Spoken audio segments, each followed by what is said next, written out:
சிங்காநல்லூர் பகுதியில கல்யாண மண்டபத்துல 5 சவரன் தங்க நகைய மர்ம நபர் திருடிட்டு போனதா புகார் தெரிவிக்கப்பட்டிருந்த சூழல்ல அந்த மர்ம நபரை போலீசார் கையும் களவுமா பிடிச்சு நகைகளை மீட்டிருக்காங்க. இது தொடர்பான சிசிடிவி காட்சியும் வெளியாகி பகிரப்பட்டு வந்துச்சு. வாங்க இதை பத்தி விரிவா இந்த வீடியோல பார்க்கலாம். கோவை சிங்காநல்லூர்ல கடந்த டிசம்பர் 8ஆம் தேதி திருமண நிகழ்வு ஒண்ணு நடந்திருக்கு. அந்த கல்யாண மண்டபத்துல இருந்த 5 சவரன் தங்க நகைய மர்ம நபர் யாரோ திருடிட்டு போனதா திருமண வீட்டார் புகார் தெரிவிச்சிருந்தாங்க.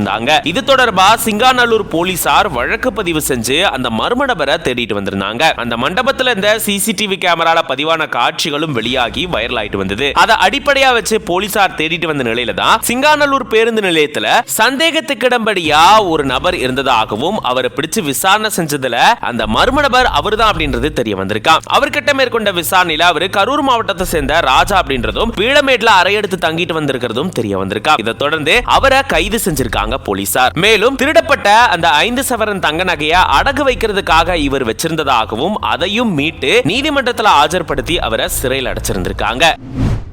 மாம்பழத்தை சாப்பிட்டுட்டு தோலை இனிமேல் தூக்கி போடாதீங்க, இதுக்கான வேல்யூ பயங்கரமா உயர போகுது.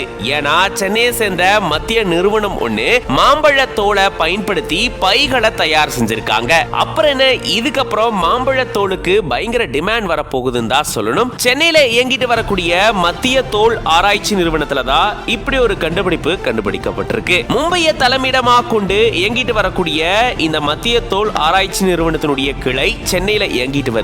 இங்க இருக்கக்கூடிய தலைமை ஆராய்ச்சியாளர் தணிகைவேலன் அவர்களுடைய தலைமையில தான் குழுவினர் இந்த மாதிரியான ஒரு கண்டுபிடிப்பை கொண்டு வந்திருக்காங்க. அதாவது மாம்பழ தோலை பயன்படுத்தி அதை வச்சு பைகளை தயாரிக்கக்கூடிய முயற்சியில தான் இறங்கியிருக்காங்க. ஃபேஷன் அப்படின்றது இன்னைக்கு எல்லாருக்கும் ரொம்ப முக்கியமான ஒண்ணா மாறிடுச்சு. அதே சமயம் அந்த ஃபேஷன் சுற்றுச்சூழலை பாதிக்காத வகையில நேச்சரோட ஒத்தி போகிறதா இருந்தா எல்லாருக்குமே ரொம்ப பிடிச்ச ஒண்ணா இருக்கு. அப்படிதான் இங்க சாப்பிட்டுட்டு தூக்கி வீசக்கூடிய மாம்பழ தோலை வச்சு ஏதாச்சும் பண்ணலாம் அப்படின்ற முயற்சியில தான் இவங்க இறங்கி இப்போ அதை வச்சே பைகளை தயார் செஞ்சு அதனுடைய சோதனையும் வெற்றி அடைஞ்சிருக்கிறதா தெரிவிச்சிருக்காங்க. மாம்பழத்தோலை கூழா மாத்தி அது கூட பயோ பாலிமரை பவுடர் அல்லது திரவம் வடிவில் கலந்து அதுக்கப்புறமா அதன் மூலமா தோல் மாதிரியான ஒரு பொருள் வருமா, அதை வச்சுதான் இந்த மாதிரி பைகளை இவங்க தயார் செஞ்சிருக்கிறதா சொல்லியிருக்காங்க. Mango leather bags, laptop bags இவங்க உருவாக்கி இருக்கிறதா தெரிவிச்சிருக்காங்க. இதனுடைய சோதனையும் வெற்றி அடைஞ்சிருக்கிறதா தெரிவிச்சிருக்காங்க. சும்மா தூக்கி எறியக்கூடிய